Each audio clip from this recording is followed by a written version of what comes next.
જય કુખારમાં મેલડી માતાજીના ચરણ ધોવાનો મોકો મળ્યો પછી માતાજીએ કેવા આશીર્વાદ આપ્યા તે વાત ઉપર કુખારમાં મેલડીએ શું કીધું તે આપણે આ વિડીયોમાં જોશું. જય કુખારમાં મેલડી.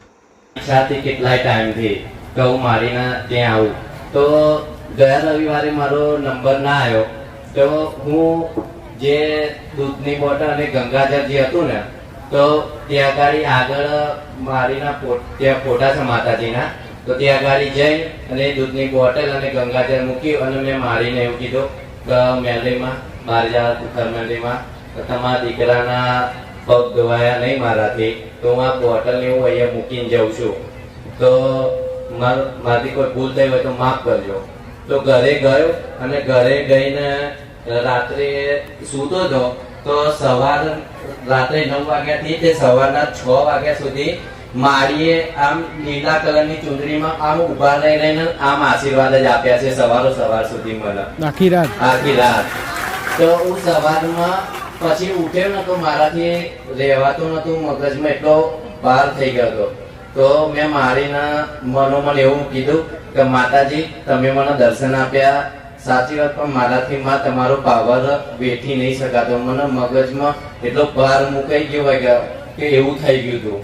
તો પણ મેં એવું ખાલી એટલે જ પ્રાર્થના કરી કે મારી બસ હવે એ આશીર્વાદ આપી દો બસ. તો થોડીક વારમાં જ પછી મારું મગજ શાંત થઈ ગયું અને બહાર ઉતરી ગયો ને એવું લાગ્યું મને. બરોબર. તો મારી આજે મારે તમારા ચરણ ધોવા છે. આવા એ જાતે કહે છે કે હું ગયા રવિવારે ઈચ્છા કરીને આવ્યો હતો કે મારીના ચરણ ધોવા છે એવું ને. બરોબર. આવા ચરણ ધોવાની ઈચ્છા કરી અને મેર આવ્યો ને એટલે બધું દૂધ ને ગંગાજળ જે તે લઈને આવેલો બધું મૂકીને પગે લાગી જતો રહ્યો. તો હું શરણ ધોવા તારા ઘેર આવી આખી રાત ઉભી રહી. તે ખાલી એટલી પ્રાર્થના કરી કે મારી હવે બસ હવે કૃપા કરો, હવે આશીર્વાદ આલી તમે રજા લો. તો એટલું કહી દીધું લાય મારી તારા શરણ સપનામાં શરણ ધોળાઈ દે તોડા. પણ તે કાઢી મેલી મન આખી રાત ઉભી રહે કે હમણાં સપનામાં જોઈ લો તો માડી પણ માડી કશું બોલતા જ નતા નહીં. મારાથી તમારો પાવર જ ના વેચી શકાય. ભલે રામ જો આ તો જે હાચા મારા ભાવિકો છે ને એના આવા અનુભવ કરાવું. આ કે પ્રાઇવેટ પૈસા લઈને બોલાવવાથી નહીં. મારે એ દિવસનો રવિવારનો એવો અનુભવ ઘરેથી અહીંયા આવવા નીકળ્યો હતો ને એટલું તકલીફ પડી ને કે ઘરેથી આવતા બાઇકમાં બી આ અવાજ ધીરો આવતો ચાલુ થઈ ગયો. અહીંયા આવ્યો ને તો અહીંયા થોડો વધી ગયો. પછી અહીંથી સાંજે 7 વાગે નીકળ્યો ને તો એટલો અવાજ આવતો બાઇકમાં તો મને લાગ્યું કે બાઇક બગડી ગયો, ઘરે પહોંચાશે ને એવું લાગશે મને. તો મેં કીધું માળીએ એવું કીધું છે કે તમારી કુળદેવીને પહેલા આગળ કરવાના. તો મેં મારી કુળદેવીનું નામ લીધું મારી મહાકાળીમાં અને પછી તમારું નામ લીધું કે કુખાર મેલડીમાં.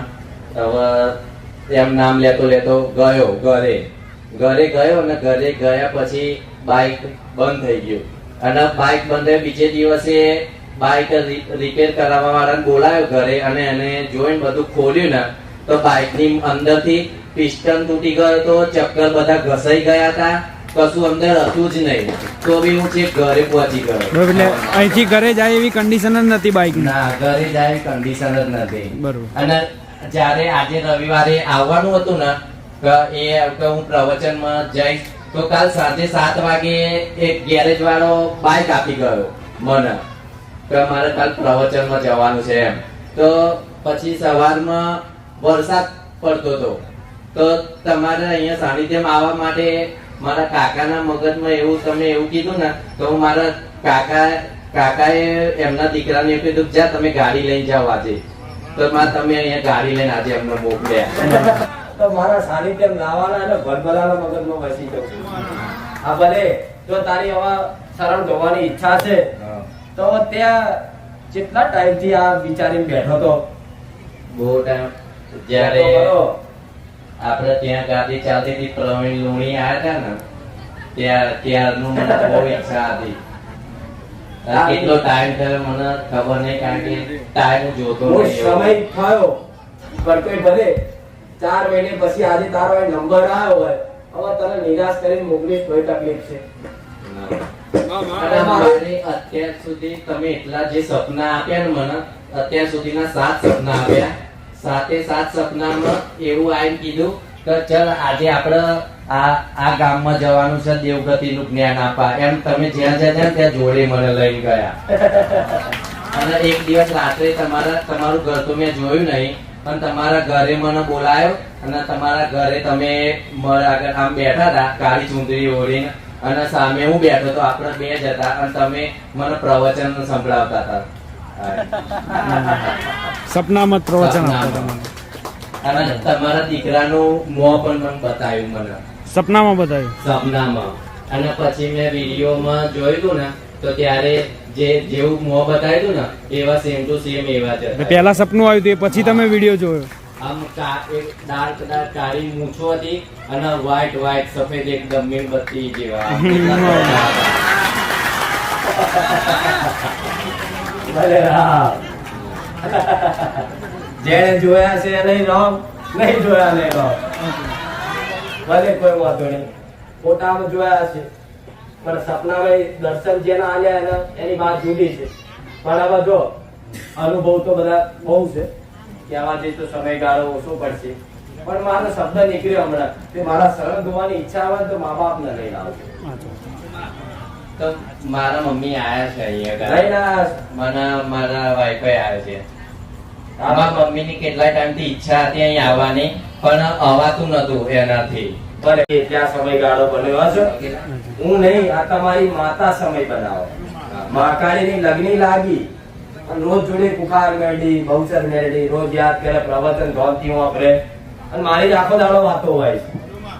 ફોનમાં તે ગમે તો મારી જ વખાણ ને મારી જ વાતો હોય કે મારી 24 કલાક બસ મારે જ ન. એટલે એના ફળ સ્વરૂપ એની મમ્મીને આવવાનો મોકો મળ્યો. હવે કોઈ વાંધો નહીં, તમારે સરળ ધોવાની ઈચ્છા હોય તો પાણી વગર ધોશો તમે? ના, લઈને આવ્યા છે હા, મારા કોઈ વાંધો મમ્મી. નહીં. બધી છે, બધું લઈને. બધું લઈને હા.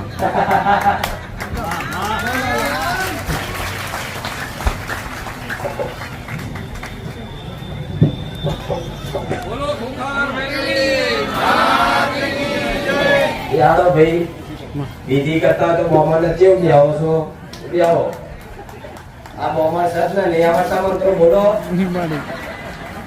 ના, મારી વિડીયો ઉતારતા જ આવડે. કોઈ જરૂર નહીં, પણ નોની વિદ્વાન ના બનાવું મેળવી દે. મામા ભલે રામ, જો હું કહું, મારાથી મોટા તારા મા બાપ છે, મારાથી મોટી તારી માં છે, જનેતા છે.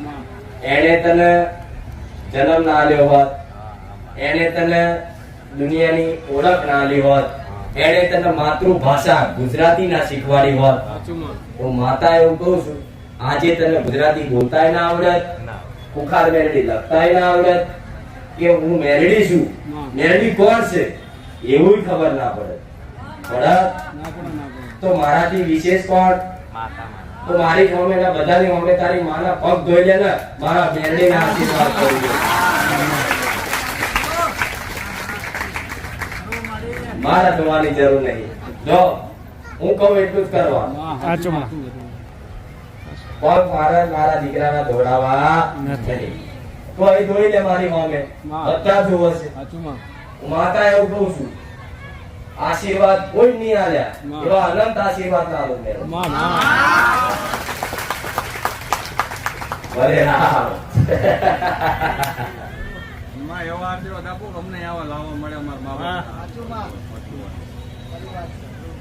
હું ધન્ય છું માં, તમારા સાનિધ્ય મારું.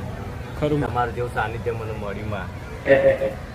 રામ. આ કેટલા જન્મના મારા ગુણ ભેગા થયા તારે માં તમે મને મળ્યા. સાચું માં. અને તમારા સામે મારી માના પગ ધોવાનું મને એ માં. ભલે રામ.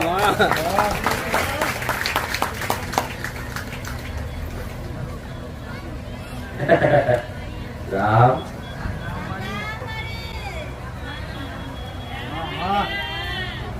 મારા દુનિયાના દરેકને આ જ સંદેશ વાળો છે. આ બહુ મોટી વાત છે. ખરું હવે માઇક લે છે. કેટલી વખત આમ તારી માના પગ ધોયા?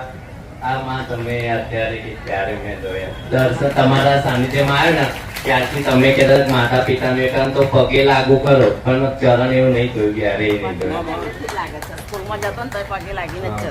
આજ પહેલી વાર શરણ ધોયા. ચરણ પહેલી વાર હવે તમારા આનું જેટલું પૂન ભેગું થશે તને ખબર નહીં. હા માં પણ તારી માકાળી જો કદાચ આ ચૈતર આવતા ધૂણવાય કદાચ હોકારો કરે ખમા કે ને તો મોંજે કો મેરડી માં જોઈએ છે ને માં મળી જશે. હો પણ જો માર વચ્ચે તો કોઈ કહેવાય નહીં પણ છતાં એવું કહું છું તારા તળિયાનું જે છે ને હા હા માં આગળ પાછળ બધું ખંડેર જેવું હા હા એ બધું જગ્યા હારી નહીં. તારી મહાકાળી બહાર ઉભી રહેશે. હા હા માં બહાર ઉભી રહેશે. તું બહાર આવું ને ઘરની હા. પછી તારી મહાકાળી આવે યાદ આવે છે કે મારી મહાકાળી ના રામ હા હા માં મઠમાં બેઠો હોય તો રૂસતું નહીં. આ વાત પછી મન ગુગદાર કરીશ. આ તો તે મારા કીધા અનુસાર કીધી એટલે પ્રસન્ન થઈને આટલું હો રામ